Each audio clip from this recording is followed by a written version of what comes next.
6 de novembro de 2024, quarta-feira da 31ª semana do Tempo Comum. Em nome do Pai, do Filho e do Espírito Santo. Amém. Meus queridos filhos e filhas, muito bom dia, vos saúdo com a paz de nosso Senhor Jesus Cristo, vos acolho nesta manhã desta quarta-feira. Que alegria tê-la comigo. Peço a você que compartilhe essa mensagem com seus amigos, familiares. Também peço que curta esse material para que a rede social possa promovê-lo. Louvado seja Deus, nós vamos meditar nesta manhã desta quarta-feira a leitura da carta de São Paulo aos Filipenses. Hoje o capítulo 2, versículos do 12 ao 18. Meus queridos, como sempre fostes obediente, não só em minha presença, mas ainda mais agora na minha ausência, trabalhai para a vossa salvação com temor e tremor, pois é Deus que realiza em vós tanto o querer quanto o fazer, conforme o seu desígnio benevolente. Fazei tudo sem reclamar ou murmurar, para que sejais livres de repreensão e ambiguidade, filhos de Deus sem defeito, no meio dessa geração depravada e pervertida, na qual brilhais como os astros no universo. Conservai com firmeza a palavra da vida. Assim, no dia de Cristo, terei a glória de não ter corrido em vão, nem trabalhado inutilmente. E ainda que eu seja oferecido em libação, no sacrifício que é o sagrado serviço de vossa fé, fico feliz e alegro-me com todos vós. Vós também alegrai-vos pelo mesmo motivo, e congratulai-vos comigo. Palavra do Senhor. Graças a Deus. Meus queridos filhos e filhas, nós continuamos com o texto da carta de São Paulo aos Filipenses. E hoje Paulo vai falar da questão da obediência, continuar falando da obediência. Ontem nós já refletimos um pouquinho sobre a obediência. Começa o trecho de hoje, Paulo dizendo assim: meus queridos, como sempre fostes obedientes, não só em minha presença, mas ainda mais agora na minha ausência, trabalhai para a vossa salvação com temor e tremor. Ou seja, quando Paulo estava na comunidade, os irmãos da comunidade de Filipos estavam empenhados nas coisas de Deus, em viver a palavra de Deus, em buscar seguir os mandamentos, em buscar as coisas do alto. Agora Paulo não está mais lá, porque Paulo se encontra preso. Como nós havíamos refletido no comecinho desse texto de Filipenses, no início da semana, nós não sabemos se era a última prisão ou se era uma prisão intermediária que Paulo estava sofrendo, né? A historicidade é um pouco incerta sobre isso, mas o fato é que Paulo não está lá em Filipos e a comunidade continua ainda assim a caminhar em Deus, com Deus e por Ele. Olha só que bonito. Minha gente, eu sempre falo uma coisa que é muito, para mim é muito importante, né? A igreja nos oferece e nos propõe os seus mandamentos, as suas leis eclesiásticas, né? Nós conhecemos os 5 mandamentos da igreja, né? Não os 10 mandamentos da lei de Deus, os 5 preceitos da igreja, né? Guardar domingos e festas, confessar-se ao menos uma vez por ano, fazer jejum quando manda a igreja, de carne, abster-se de carne, fazer abstinência e jejum, comungar ao menos uma vez por ano, em motivo da Páscoa, né? E, enfim, pagar o dízimo, entregar o dízimo à igreja. Esses são os 5 preceitos da igreja. A igreja nos coloca isso como o básico para se viver uma vida cristã, para se dizer católico, né? O básico. Só que esses mandamentos, esses preceitos existem, minha gente, não para nos escravizar. Eu sempre tenho dito isso. Deus não nos coloca, até mesmo o decálogo, os mandamentos que Deus nos entregou, os 10 mandamentos, não existem para nos escravizar, né? Às vezes o cristianismo é compreendido e enxergado por muitos como a religião da privação. E não é isso. O objetivo final, né, da nossa religião é que nós consigamos amar a Deus, né? E o amor, minha gente, o amor ele cumpre todas as leis, porque não existe lei mais excelente ou superior à lei do amor. Não existe, né? Eu vou dar um exemplo a você. Por exemplo, uma mãe que entrega a sua vida pelo seu filho. Uma mãe que entrega a sua vida pelo seu filho. É um exemplo que eu estou dando. Isso daí não é muito mais desafiador do que simplesmente...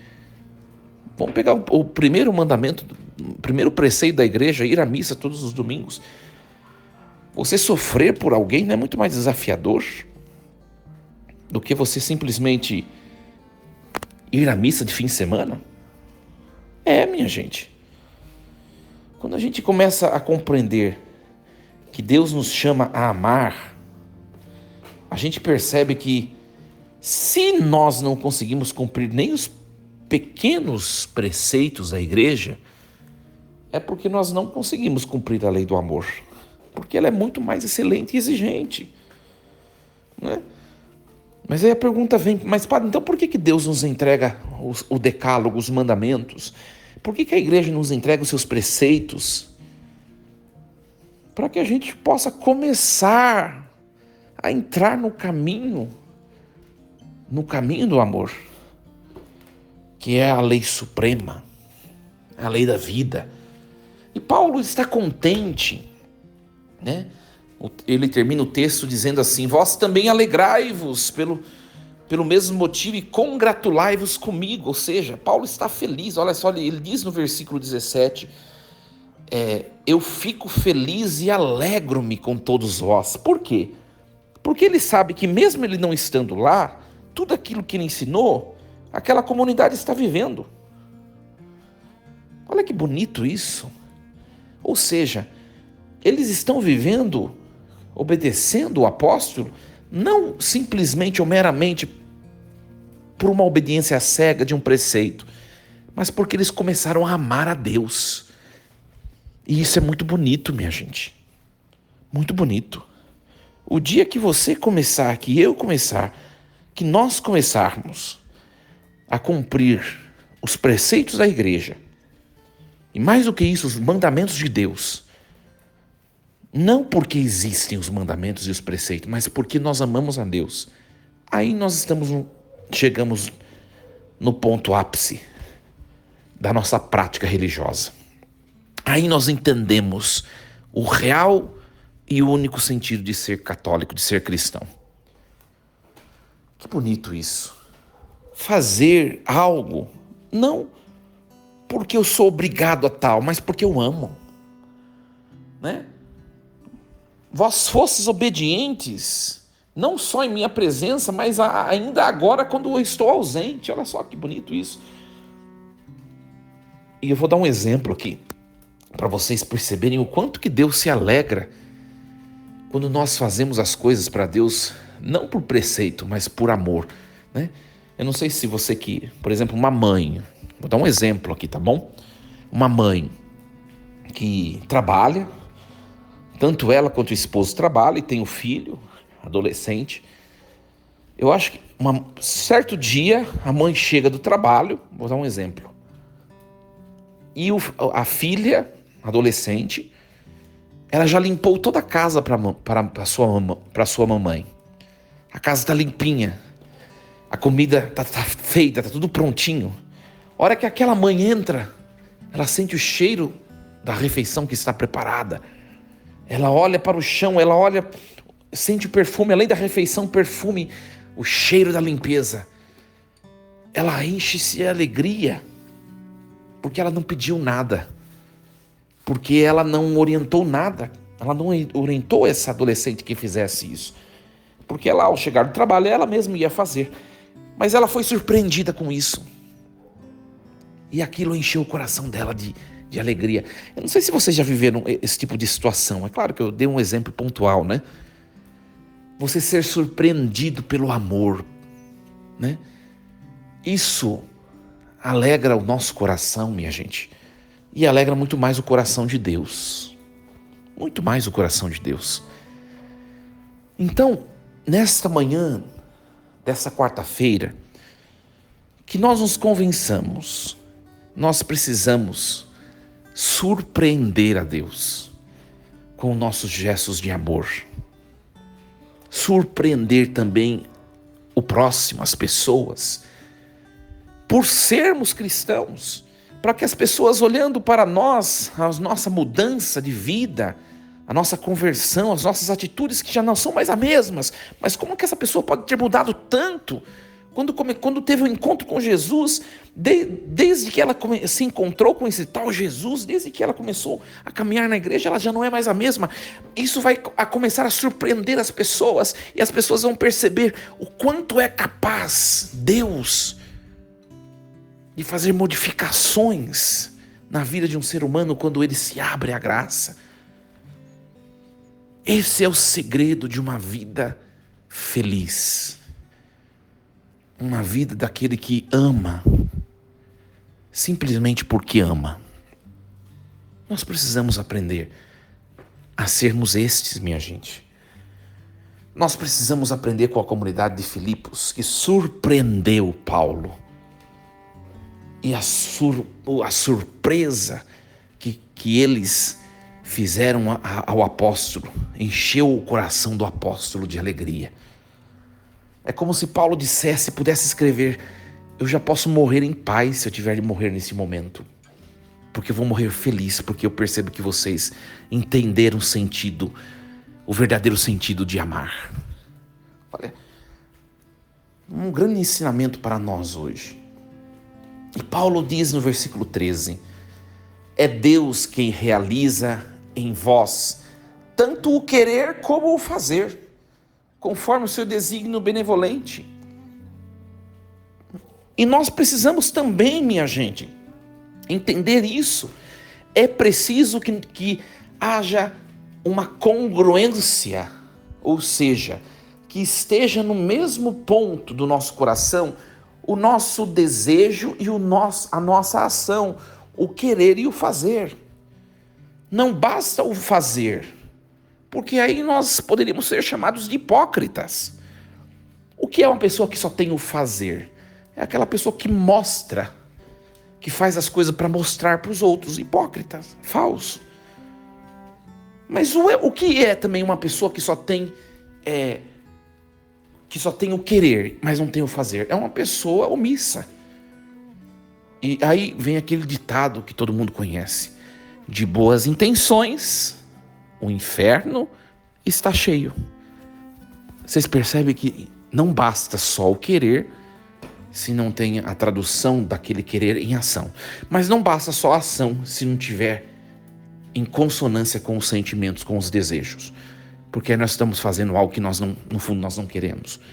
É preciso querer e fazer estar no mesmo ponto, no mesmo princípio, na mesma vibe. Querer e fazer. Isso vem dos desígnios de Deus, diz Paulo, nesse texto de hoje. Né? Olha, esse texto é bonito e a gente pode falar assim: mas meu querer e meu fazer está no mesmo ponto. Nem sempre, minha gente. Vou citar um outro exemplo para falar uma outra coisa. Olha só, quando a gente confessa pecados, quantas vezes a gente confessa as mesmas coisas Sempre os mesmos pecados. Por quê? Porque o querer não está condizendo com o fazer. Você está lá confessando, mas a sua vontade ainda está revestida de concupiscência para reproduzir, repetir aquele ato que você confessou ser mal. Não é? E aí a gente começa a perceber, não é tão fácil então colocar no mesmo ponto, na mesma pegada, na mesma vibe, o querer e o fazer. Não é tão fácil. Não é tão fácil mesmo, minha gente. Não é. Mas é possível. É possível. Né? Eu sempre falo dos preceitos. Né? Eu sempre falo dos preceitos. A gente precisa nós precisamos ir nos condicionando a nós mesmos. Porque nós somos seres, por causa do pecado, nós nos tornamos teimosos. Os preceitos, a disciplina nos ajuda. A disciplina nos ajuda a começar a entender o caminho de amar. Nós ainda não podemos nos dizer amantes ou pessoas que amam simplesmente por cumprir preceitos, mas nós estamos no caminho. Então, a disciplina é o princípio. Agora, se eu não consigo ser uma pessoa disciplinada no que eu coloco como ideal, me desculpe, mas eu não vou conseguir chegar no ponto final, que é simplesmente existir por amar, fazer por amar. Eu não vou conseguir. Então, o texto de hoje é um grande ensinamento para nós. Aí, por isso que ele fala assim, no versículo 14, né? Fazei tudo sem reclamar ou murmurar, para que sejais livres de repreensão e ambiguidade, filhos de Deus sem defeito, no meio desta geração depravada e pervertida, na qual brilhais como astros no universo. Ou seja, fazei tudo sem murmurar ou reclamar. Quer dizer o quê? Assuma aquilo que você precisa fazer como um ato de amor. Eu me decidi por amar. Eu vou lá e vou fazer bem feito o que eu tenho de fazer. Não porque aquele para quem eu estou fazendo merece, ou porque precisa ser feito. Porque às vezes na nossa vida, a gente vai ter que fazer coisas que a gente sabe que não tem sentido fazer aquilo. Mas a gente vai fazer por quê? Por obediência? Por obediência. Mas porque a gente ama. É isso que Paulo está ensinando. Não, no fundo é aquela coisa. Tudo que a gente tem que fazer, minha gente, procure também desejar fazer. É diferente. Não basta fazer algo. Tente, se esforce, faça de tudo para querer fazer. Mesmo quando o seu querer não quer fazer. Você vai fazer, mas o seu querer não está consonante, mas queira, deseje. Queira desejar, queira querer. Olha só, fazer. Isso é o princípio do amar.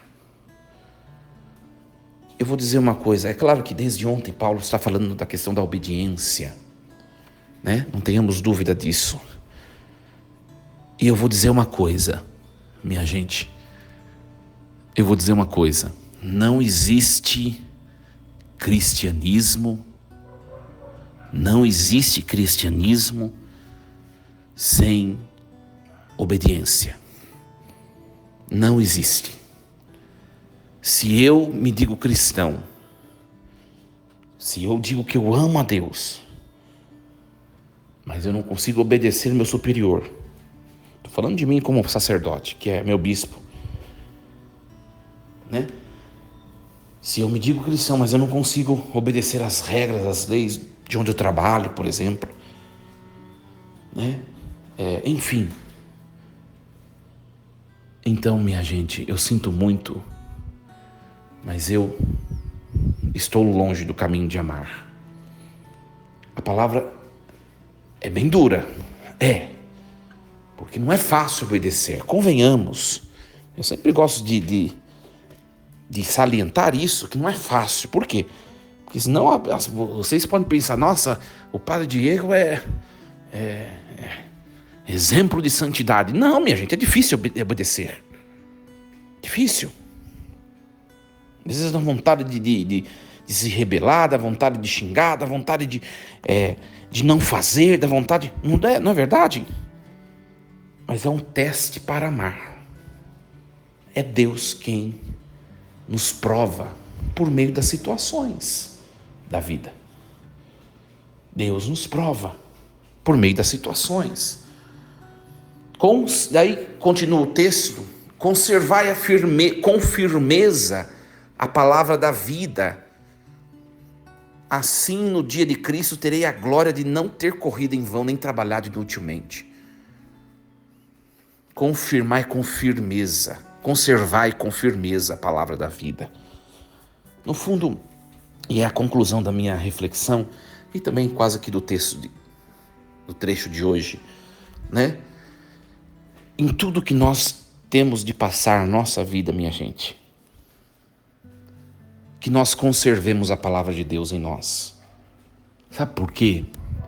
Porque às vezes nós somos obrigados a fazer algumas coisas, acontecem algumas situações que nós temos que tomar determinadas decisões, e nós temos que passar a fazer coisas que às vezes a gente vai pensando e a gente vai se afastando de Deus por causa das coisas. Quantas coisas não nos tiraram de Deus?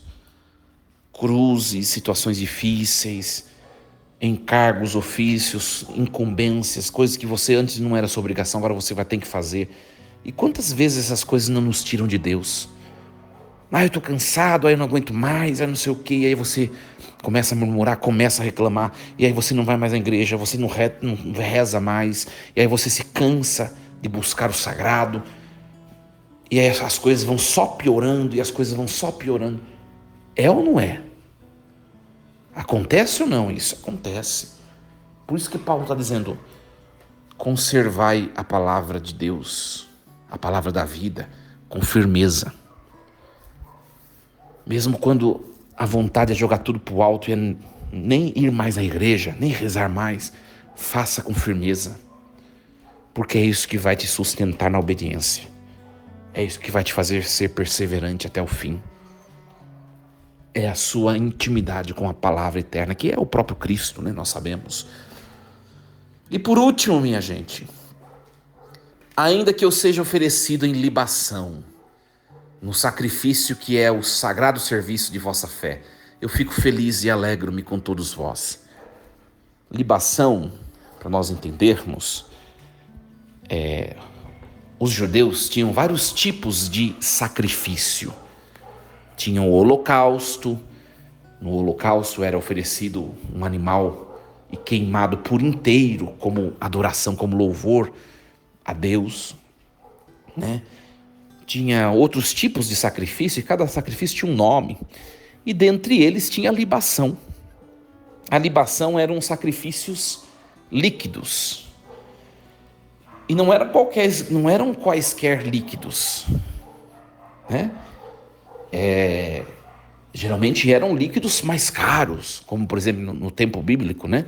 O azeite, o vinho, líquidos nobres, assim nós podemos chamá-los. E eles derramavam sobre o altar esses sacrifícios, libação. Ofereciam a Deus, a divindade.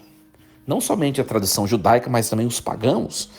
Tradições pagãs também faziam sacrifícios de libação para os seus deuses pagãos, né? E Paulo aqui está usando uma metáfora, é evidente, né? Ainda que eu seja oferecido em libação, ou seja, ainda que meu sangue seja derramado, ou seja, que eu seja martirizado, né?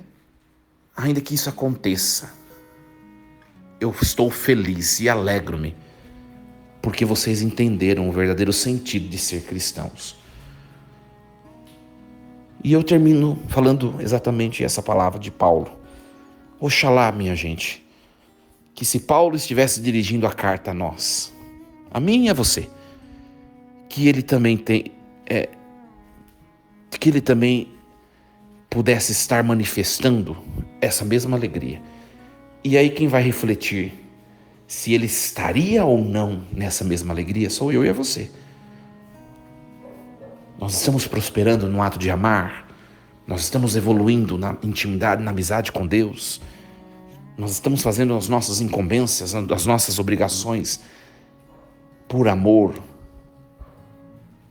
Se estamos dentro de todas essas propostas, nós também podemos nos dizer que nós alegraríamos o coração do apóstolo. Que Deus nos ajude, meus queridos. Desejo a vocês uma quarta-feira cheia de Deus, força e coragem, em nome do Pai, do Filho e do Espírito Santo. Amém. E lembremos-nos sempre, Deus está no comando de tudo.